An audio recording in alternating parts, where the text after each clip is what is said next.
Hello' বন্ধুসকল, মই বজিদুল হক আপোনালোকক সকলোকে BH পোল্ট্ৰি ফাৰ্মলৈ পোনপ্ৰথমতে স্বাগতম জনাইছো। বন্ধুসকল, আমি পালন কৰি আছো RIR লেয়াৰ কুকুৰা। আজি আমি পালন কৰা RIR লেয়াৰ কুকুৰাবিলাক আপোনালোকক দেখুৱাম। লগতে এই কুকুৰাবিলাকৰ কণী আমি হেচিং কৰি আছো, এই হেচাৰ মেচিনবিলাক আপোনালোকক দেখুৱাম। আৰু RIR লেয়াৰ কুকুৰাৰ পালন পদ্ধতি সম্পৰ্কে কিছু কথা আপোনালোকৰ লগত শ্বেয়াৰ কৰিম। যদি আপোনালোকে RIR লেয়াৰ কুকুৰা পালন কৰিব বিচাৰি আছে বা অলৰেডি আৰম্ভ কৰিছে, তেনেহলে আপোনালোকৰ কাৰণে এই ভিডিঅ'টো অতিকৈ গুৰুত্বপূৰ্ণ। ভিডিঅ'টো কটাকটি নকৰাকৈ আপোনালোকে সম্পূৰ্ণকৈ শেষলৈকে চাই ল'ব, তেনেহলে বহুত কথা আপোনালোকে RIR লেয়াৰ কুকুৰাৰ বিষয়ে জানিব পাৰিব। তেন্তে বলক বন্ধুসকল, আমি লাহে লাহে আগবাঢ়ো। তো আপোনালোকক মই প্ৰেক্টিকেলি আমাৰ ফাৰ্মখন দেখুৱাই আছো।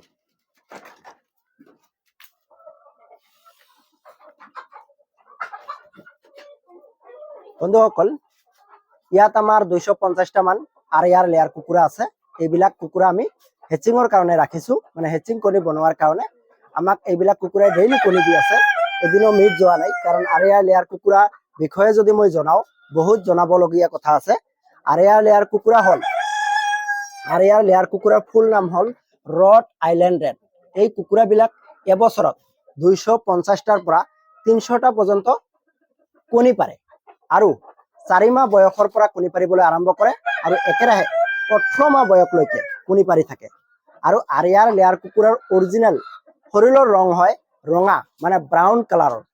আৰু এই কুকুৰাবিলাক 4 মাহ বয়সত যেতিয়া কণী পাৰিবলৈ আৰম্ভ কৰিব, তেতিয়া গড় ওজন হ'ব মাইকীবিলাকৰ 1 কেজিৰ পৰা 1 কেজি 500 গ্ৰাম, মতাবিলাকৰ 2 কেজিৰ পৰা 2 কেজি 500 গ্ৰাম। এইবিলাক হ'ল RIR লেয়াৰ মুৰ্গীৰ গুণাগুণ। আপোনালোকে বহুতে আমাক ফোন কৰি জানিব বিচাৰে, ফোনত আমি ইমান কথা জনাব নোৱাৰো, সেইকাৰণে মই ভিডিঅ'তে আপোনালোকক প্ৰেক্টিকেলে আজি জনাই দিম। আজি প্ৰেক্টিকেলে মই আপোনালোকক জনাই দিম। ইয়াৰ পিছত আহো আমি, এইবিলাক কুকুৰা যদি আপোনালোকে পালন কৰিব বিচাৰি আছে, তেনেহলে আপোনালোকে কেনেকৈ পালন কৰিব। আপোনালোকে কুকুৰাবিলাক চাই লওক, 100% অৰিজিনেল RIR লেয়াৰ কুকুৰা এইবিলাক কুকুৰা আমি শিলিগুৰি মহিতনগৰ চৰকাৰী হেচাৰীৰ পৰা প্ৰথম যোগান ধৰিছিলো। তাৰ পিছৰ পৰা আমি ফাৰ্মখন আৰম্ভ কৰিছিলো। আজি আমি RIR লেয়াৰ কুকুৰা পালন কৰা 4-5 বছৰ হৈ গ'ল। 4-5 বছৰ অভিজ্ঞতাৰ ফালৰ পৰা আপোনালোকক আজি মই প্ৰেক্টিকেলে জনাম। তো যিয়ে নহওক বন্ধুসকল, যদি আপোনালোকে এইবিলাক কুকুৰা ফাৰ্মত উঠাব বুলি বিচাৰি আছে, তেনেহলে আপোনালোকক পোৱালি প্ৰথমে ল'ব লাগিব 100% অৰিজিনেল। আৰু অৰিজিনেল পোৱালি আমাৰ ইয়াত পাব। অল অসম আমি ডেলিভাৰী দি আছো। স্ক্ৰীনত দিয়া নম্বৰৰ লগত যোগাযোগ কৰিব, অল অসম ডেলিভাৰী পাব। এতিয়া আহো আমি, যদি আপোনালোকে এইবিলাক পোৱালি পালন কৰিব বিচাৰি আছে, তেনেহলে এইবিলাক পোৱালি ল'ব লাগিব। লৈ পিনে বুডিং কৰিব লাগিব। ঠাণ্ডাৰ দিনত 1 মাহ বুডিং কৰিব লাগিব আৰু গৰমৰ বতৰ হলে 15 দিন বুডিং কৰিব লাগিব। তো বৰ্তমান ঠাণ্ডাৰ বতৰ চলি আছে, বুডিং কৰিব লাগিব 1 মাহ। আৰু কেনেকৈ বুডিং কৰিব লাগে আমাৰ চেনেলত দিয়া আছে, আপোনালোকে চাই ল'ব। এতিয়া আহো আমি, এই পোৱালিবিলাকক আপোনালোকে কি খাদ্য ব্যৱহাৰ কৰিব। প্ৰথম যেতিয়া আপোনালোকে পোৱালিবিলাক লৈ যাব, প্ৰথম দিনৰ পৰা 15 দিন বয়সলৈকে ফ্ৰী ষ্টাৰ্টাৰ দানা খুৱাব লাগিব। 15 দিন বয়স পাৰ হোৱাৰ লগে লগে 16 দিন বয়সৰ পৰা 1 মাহ বা 40 দিন বয়সলৈকে ষ্টেটাৰ বুলি দানা আহে, ব্ৰইলাৰ ষ্টেটাৰ, এইটো দানা খুৱাব লাগিব। তাৰপিছত 40 দিন বয়সৰ পৰা 130 দিন কণী পাৰালৈকে গৰুৱাৰ দানা খুৱাব লাগিব। যেতিয়ালৈকে কণী পাৰা নাই, মানে 40 দিন বয়সৰ পৰা যেতিয়ালৈকে কণী পাৰা নাই, গৰুৱাৰ দানা খুৱাব লাগিব। অনলি গৰুৱাৰ, বেলেগ দানা খোৱালে প্ৰব্লেম হ'ব। অনলি গৰুৱাৰ দানা খুৱাব লাগিব। তাৰপিছত যেতিয়াই কণী পাৰিবলৈ আৰম্ভ কৰিব, 1-2টা 10টাকে কণী আহিবলৈ আৰম্ভ কৰিব, তেতিয়া লেয়াৰ ফেচ 1 দানা খুৱাব লাগিব। যেতিয়া আপোনালোকে লেয়াৰ ফেচ 1 দানা খুৱাই থাকিব মুৰ্গীবিলাকক, তেতিয়া মুৰ্গীবিলাকৰ লাহে লাহে কণী বাঢ়িব। যেতিয়া আপোনালোকৰ 100টা মুৰ্গী যদি ফাৰ্মত আছে, 50টা কণী পাৰি আছে, তেতিয়া আপোনালোকে লেয়াৰ ফেচ 2 দানা খুৱাব পাৰে। এতিয়া আহো আমি ভেকচিনেশ্যন। যেহেতু এই কুকুৰাবিলাক 2 বছৰলৈকে আপোনালোকে ফাৰ্মত ৰাখিব পাৰিব, 2 বছৰ কাৰণে ভেকচিনেশ্যন কৰিব লাগিব। ভেকচিনেশ্যন নকৰিলে কেতিয়াবা যদি ভাইৰাছ বেমাৰ আহি যায়, তেনেহলে আপোনালোকৰ ফাৰ্মত যদি সোমায়, একেবাৰে মুৰ্গী মৰি চাপা হৈ যাব। সেইকাৰণে ভেকচিনেশ্যন কৰিব লাগিব। ভেকচিনেশ্যন কি কৰিব, যেতিয়া পোৱালি ল'ব প্ৰথম সপ্তাহত, মানে 7 দিন বয়সত, 0 দিনৰ পৰা যেতিয়া 7 দিন বয়স হ'ব, 5ৰ পৰা 7 দিন বয়সত ৰাণীক্ষেত F1 ভেকচিন কৰিব লাগিব।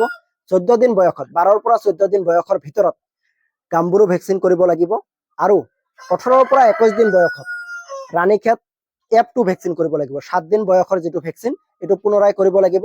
তাৰপিছত 28 দিন বয়সত, মানে 26ৰ পৰা 28 দিন বয়সত, যে 28 দিন বয়সতে কৰিব লাগিব এইটো নহয়, 26ৰ পৰা 28 দিন বয়সত গাম্বুৰু যিটো ভেকচিন 14 দিন বয়সত কৰিছে, এইটো পুনৰাই কৰিব লাগিব। তাৰপিছত 35 দিন বয়সত কৰিব লাগিব ফালপক্স ভেকচিনটো অসমত এভেইলেবল পোৱা নাযায় নাপালেও আপোনালোকক ফালপক্স ভেকচিন কৰিব নালাগে আমি এতিয়ালৈকে কৰি পোৱা নাই তো একো প্ৰব্লেম নহয় ফালপক্স ভেকচিন নকৰিলেও তাৰপিছত আহোঁ আমি R2B ভেকচিন এইটো 2 মাহ বয়সত কৰিব লাগিব R2B ভেকচিনটো ভেৰি ইম্পৰ্টেণ্ট হয় আৰু R2B ভেকচিনৰ ভিডিঅ' আমি অলৰেডি বনাই লৈছো কেইদিনৰ পিছতহে আমি আমাৰ চেনেলত এৰি দিম R2B ভেকচিন কেনেকৈ কৰিব লাগে যিয়ে নহওক বন্ধুসকল R2B ভেকচিনটো 2 মাহ বয়সত কৰিব লাগিব 2 মাহ বয়সত 0.5 ml ভৰিৰ মাংসত বেজি দিব লাগিব আৰু এইটো 6 মাহ মূৰে মূৰে নহলে 2 মাহ মূৰে মূৰে পুনৰাই কৰি থাকিব লাগিব তেনেহলে আপোনালোকৰ ফাৰ্মত কেতিয়াও বেমাৰে দেখা নিদিব এতিয়া আহো আমি এইবিলাক কুকুৰা বাহিৰত এৰি দি পালন কৰিব পাৰিব নে নোৱাৰিব আপোনালোকে বাহিৰত এৰি দিও পালন কৰিব পাৰিব আমাৰ নিচিনা ঘৰত আবদ্ধ পদ্ধতিত পালন কৰিব পাৰিব তো যিয়ে নহওক বন্ধুসকল এইবিলাক কুকুৰা এটা কণী পাৰা মেচিন বুলি আমি ক'ব পাৰো তো এতিয়া আহো আমি ইয়াতে আৰু কেইটামান মেডিচিন আছে মই ভেকচিনেশনৰ কথা কলো এতিয়া আমি যেহেতু এই কুকুৰাবিলাক বহুত দিনলৈকে আপোনালোকৰ ফাৰ্মত থাকিব তাৰ কাৰণে মেডিচিন খুৱাব লাগিব মানে এন্টিবায়োটিক মেডিচিন লগতে আপোনালোকৰ কেলছিয়াম ভিটামিন এইবিলাকতো ব্যৱহাৰ কৰিবই লাগিব প্ৰথম আহো আমি পেলুৰ ঔষধ পেলু মানে কৃমি মুক্ত ৰাখিব লাগিব পেলুৰ ঔষধ খুৱাব লাগিব যেতিয়া মুৰ্গীবিলাকৰ বয়স পোৱালিবিলাকৰ বয়স 45 দিন হ'ব তেতিয়া প্ৰথম পেলুৰ ঔষধ খুৱাব তাৰপিছত 45 দিন মূৰে মূৰে মানে 45 দিন মূৰে মূৰে পেলুৰ ঔষধ খুৱাব আজি পেলুৰ ঔষধ আপোনালোকে খুৱালে যেনেকুৱা আপোনালোকে যদি আজি পেলুৰ ঔষধ খুৱায় তেনেহলে কালি ৰাতি আপোনালোকে পানীৰ পাত্ৰ উঠাই ৰাখিব আৰু ৰাতিপুৱা পেলুৰ ঔষধ দিব পেলুৰ ঔষধ দিয়াৰ 4 দিন মূৰত আপোনালোকে লিভাৰ টনিক ব্যৱহাৰ কৰিব যিকোনো লিভাৰ টনিক ব্যৱহাৰ কৰিলে হ'ল মুৰ্গীৰ বিভিন্ন ধৰণৰ লিভাৰ টনিক আছে লিভাৰ টনিক এক সপ্তাহলৈকে ব্যৱহাৰ কৰিব তাৰ পিছত আপোনালোকে ভিটামিন ব্যৱহাৰ কৰিব ভিটামিন বহুত ধৰণৰ আছে এমবিপ্লেক্স আছে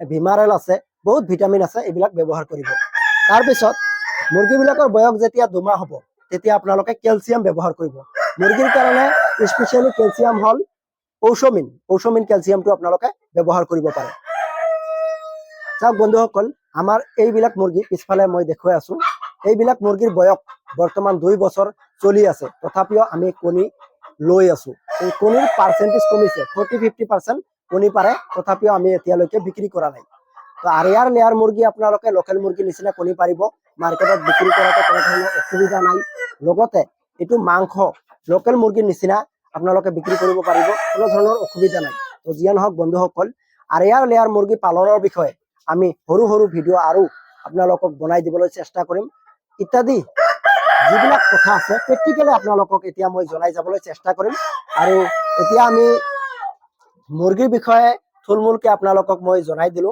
এতিয়া মই ইনকুবেটৰ মেচিন আপোনালোকক দেখুৱাম ইনকুবেটৰ মেচিন আমি কেনেকৈ চলাই আছো কেনেকৈ প্ৰসেস কৰি আছো ইনকুবেটৰ মেচিন বিলাক আপোনালোকে বহুতে কমেন্ট কৰি থাকে তেন্তে ব্লগ বন্ধুসকল আমি ইনকুবেটৰ মেচিন ৰুমলৈ গুচি যাওঁ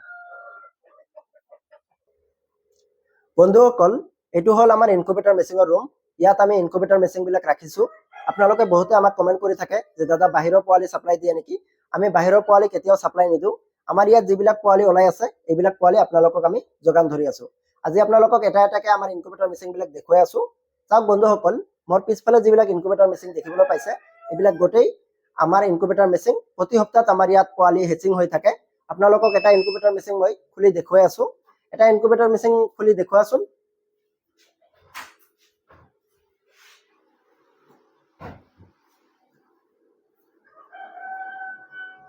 বন্ধুসকল দেখিবলৈ পাইছে আপোনালোকে এইবিলাক অনলি আৰিয়াৰ লেয়াৰ কুকুৰাৰ কণী আমি যিবিলাক কুকুৰা পালন কৰি আছো আৰিয়াৰ লেয়াৰ কুকুৰা এইবিলাক কুকুৰাৰ কণী এইবিলাক হয় প্ৰতি সপ্তাহত হেচিং হৈ আছে আৰু অল অসম পোৱালি গৈ আছে আপোনালোকে বহুতে আমাৰ পৰা পোৱালি লৈ আছে এতিয়ালৈকে কোনো কাস্টমাৰ আমাক বেয়া ৰিজাল্ট দিয়া নাই 100% অৰিজিনাল আৰিয়াৰ লেয়াৰ কুকুৰাৰ কণী ইয়াত বহা আছে আৰু এইবিলাক কুকুৰা আমি পালন কৰি আছো তো যিয়ে নহওক বন্ধুসকল আৰু মেচিন মই আপোনালোকক দেখুৱাই আছো চাওক মেচিনটো মাৰি দে এইফালে চাওক এইটো এটা মেচিন ইয়াতো আমি 1400 কণী একেবাৰে বহাব পাৰো এইবিলাক অটোমেটিক মেচিন আৰু এইফালে এটা আছে এইটো মেচিন বৰ্তমানৰ কাৰণে অফ আছে আৰু আমাৰ এই তিনিটা মেচিনত আমি অনলি 18 দিন কণী ৰাখো কিয়নো এইবিলাক মেচিনত আমি হেচিং কৰিব নোৱাৰো পোৱালি তো হেচিংৰ কাৰণে আমাৰ এটা হেচাৰ মেচিন আছে এইটো চাওক এইটো হল হেচাৰ মেচিন এইটো অলপ খুলি দেখুৱাচোন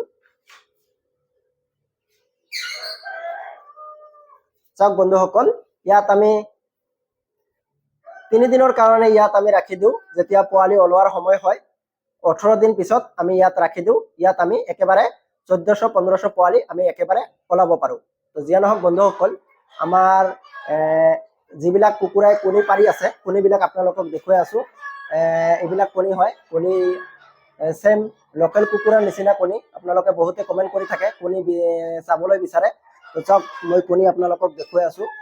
চাওক বন্ধুসকল, এইবিলাক কণী লোকেল কুকুৰাৰ কণী, সেম লোকেল কুকুৰাৰ নিচিনা, অলপ ৰঙা আৰু অলপ বগা।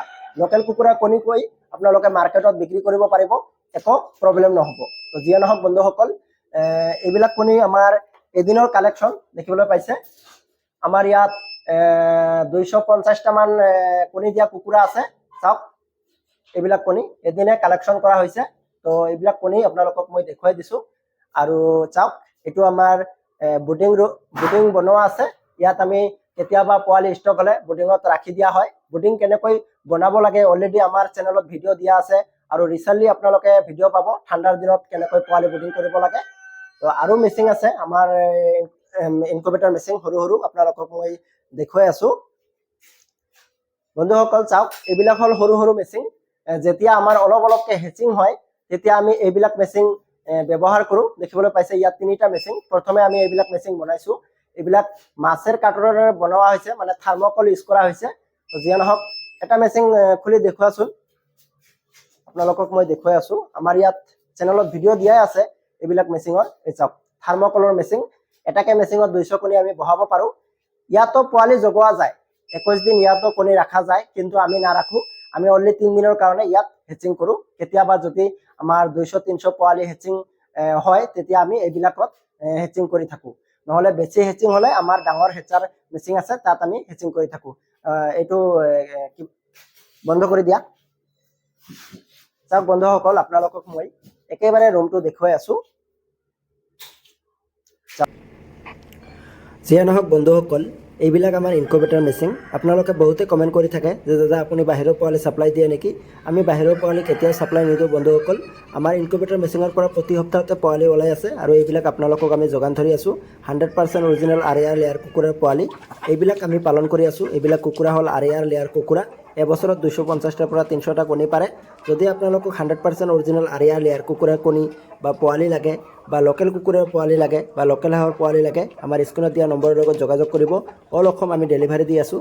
তো বন্ধুসকল, যিয়ে নহওক, সকলোৱে ভালে থাকিব, সুস্থ থাকিব, ইয়াকে কামনা কৰি আজি ইয়াতে সামৰিছোঁ।